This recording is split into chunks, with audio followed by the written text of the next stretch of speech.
Saya Ramadan Ruksoprojo, dosen Fakultas Psikologi Universitas Pancasila. Untuk video kali ini, saya akan membawakan materi dari mata kuliah kami, yaitu Psikologi Komunikasi.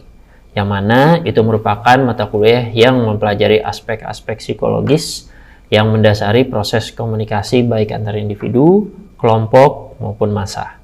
Nah, untuk materi kali ini saya akan membawakan materi dari pembahasan setelah UTS, yaitu komunikasi kelompok.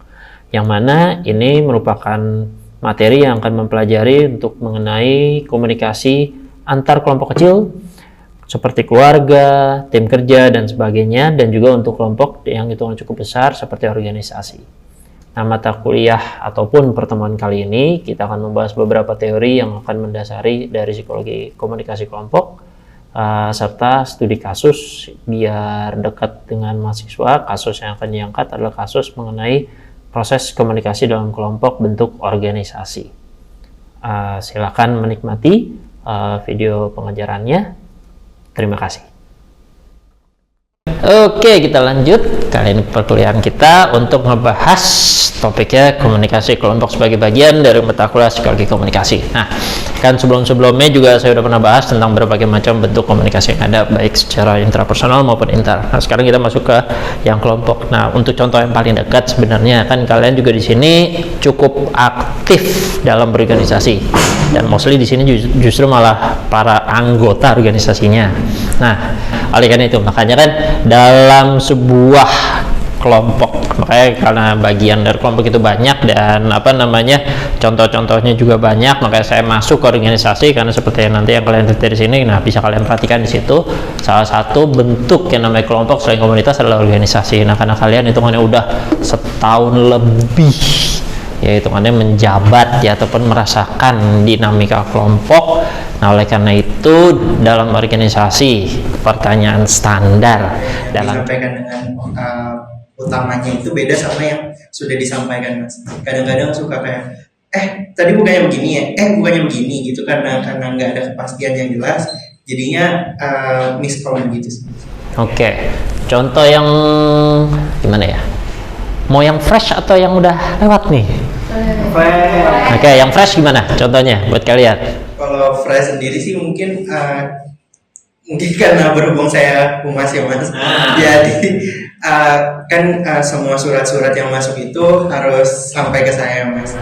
Karena surat-surat itu kadang-kadang suka nggak disampaikan dengan baik gitu loh, Mas. Seperti kita udah nyampaikan ke pihak sebelah, cuman pihak sebelah mungkin agak loading, Mas. Tapi tetap terjaga gitu, Mas, hubungannya, Mas. Oke, dan impactnya mungkin bakalan lama gitu loh, Mas, agak terjeda karena kan surat itu dibutuhkan saya kira, Mas. Oke, dan alhasilnya proyeknya jalan. Betul. Oke.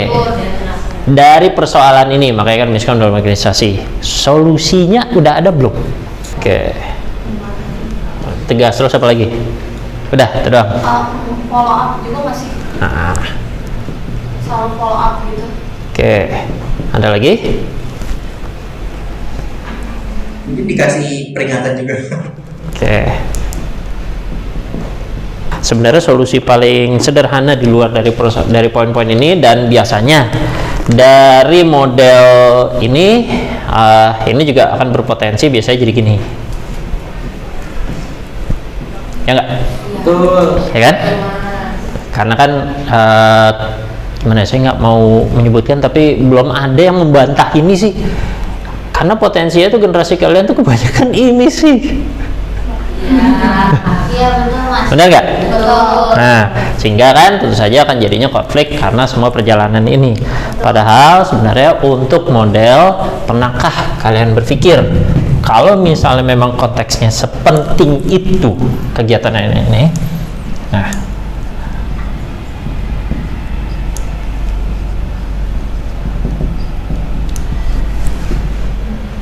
pernah nggak?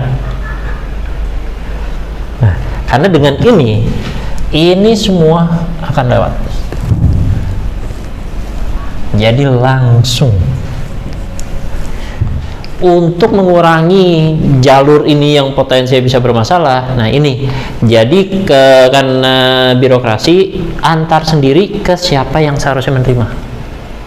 Jadi jalurnya begitu, dan impactnya hasilnya itu kan bisa rasakan sendiri, responnya bisa dirasakan sendiri. Dan untuk ini juga akan lebih mudah karena akan langsung mendapatkan jawaban dari pihak pertamanya. Kayak misalnya, ini sering juga terjadi misalnya kayak birokrasi fakultas aja contohnya. Misalnya saya harus ke bidang 2 dulu, atau misalnya harus kemana dulu. Kalau misalnya memang bidang 2 responnya lelet, lama, ya udah, yang memberikan persetujuan siapa? Jadi dengan bilang, Bu, kalau misalnya lama, bolehkah saya lanjut? Nah itu makanya dalam bentuk komunikasi. Makanya kan untuk dalam bentuk miskom dan segala macam, izin dan segala macam, sehingga bisa ngebentuk proses komunikasi yang lebih lancar, terutama untuk di bidang organisasi. Makanya untuk dari sini proses organisasi tentu saja dikuatkan jalur komunikasinya ke siapa.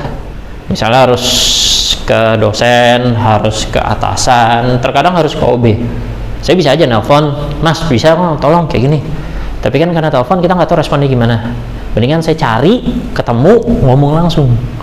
Dari situ akan kita tahu responnya. Okay. Masihkah debat di dalam musmanya? Masih. Saya punya solusinya biar itu tidak terjadi. Gimana tuh, Mas? Nih, kuncian ini. Jadi semua perdebatan, semua diskusi, semua kayak misalnya unek-unek dan segala macam itu dibahas di luar musmanya, bukan di dalam musmanya. Musmanya hanya untuk pengambilan keputusannya. Jadi proses musmanya nggak ada, kan ada tuh yang nangis-nangisan, bentak-bentakan, kuat-kuatan segala macam, itu nggak ada.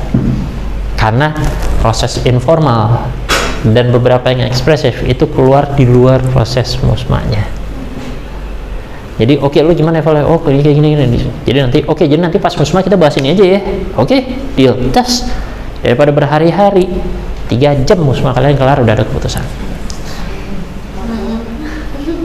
Saya udah pernah memberikan saran ini untuk angkatan atas kalian. Tapi Mas, kalau sekarang udah dideketin secara pendekatan personal tapi tetap seperti itu, orangnya gimana Mas? Ya, kayak nggak ada perubahannya gitu. Maksudnya nggak ada perubahan gimana? Tetap ingin tampil gitu orangnya. Ya orang itu sih memang susah dibantah ya. Tapi kan akan terjadi pada saat prosesnya, pada saat itu diyayain aja. Biar cepat kelar. Kenapa di proses diskusi itu tidak berhasil ataupun lama? Karena satu ngomong A, yang satu pingin B, nggak ketemu. Tapi biar bisa selesai, termasuk proses bullying. Kalau misalnya satu ngomong A, yang ini diyayain aja, yang A juga udah energinya hilang. Karena nggak ada yang lawan. Jadi gue maunya kayak gini-gini. Iya. Gini kan harus gini. Iya. Ya lu maunya apa? Emang iya udah. Ya kan? Tapi kalau misalnya, tapi gue mau nggak bisa. Oh nggak. Selesai nggak? Nah, choose your battle wisely. Pilih dengan siapa kalian mau menang argumennya. Kalau udah tahu nih orang pasti susah atau batu banget untuk dilawan, ngapain dilawan? Diain. Tapi apa perlu kita lakuin? Tidak perlu. Kan yang penting biar dia kelar. Bagaimana? Termasuk juga dalam proses komunikasi kelompok. Ada ketua kelompok yang hitungannya kayak dominan. Perlukah kita lawan? Iyain aja. Perlukah kita ikutin? Yang penting kan kelar. Sehingga tadi proses argumen dan segala macam itu kan bisa cepat selesai. Nah, karena makanya untuk dalam karakteristik kelompok juga bisa kepotong karena proses pendekatan ini. Makanya kayak saya kalau misal perlu nego sama dosen atau segala macam dalam rapat, biar bisa cepat, saya negonya di luar rapatnya. Karena nanti misalnya, oke, pembahasan tentang A, dosen yang bertanggung jawab si A, dan nanti dalam rapat bakal ada panggung buat si A. Dan mungkin potensi akan ada debat. Saya deketin dulu si dosen A-nya, kita ngobrol dulu. Lo gimana? Kayak gini. Oke, lo gimana? Ya udah, oke, segala macam. Kayak gini. Begitu pas selesai, masuk rapat. Oke, si A presentasi selesai. Terus anggota lain ada keberatan? Enggak. Ketok palu, selesai rapatnya. Karena kenapa? Sebelumnya kita udah bahas. Cantik, elegan, dan selesai. nggak perlu bacot-bacotan, urat nggak perlu keluar, tapi semua pihak masih tetap terjaga. Dorongan soal pingin tampilnya ya, kayak gitu. Nah itu pembahasan dikeluarin pada saat lagi omong di luarnya itu. Maksudnya kayak apalagi yang perlu lo keluarin gitu. Kalau misal pembahasan cuma ini doang, ya udah kita bahas ini doang. Tapi biasa kan pingin kemana-mana dan segala macam, kayak tadi iyain aja.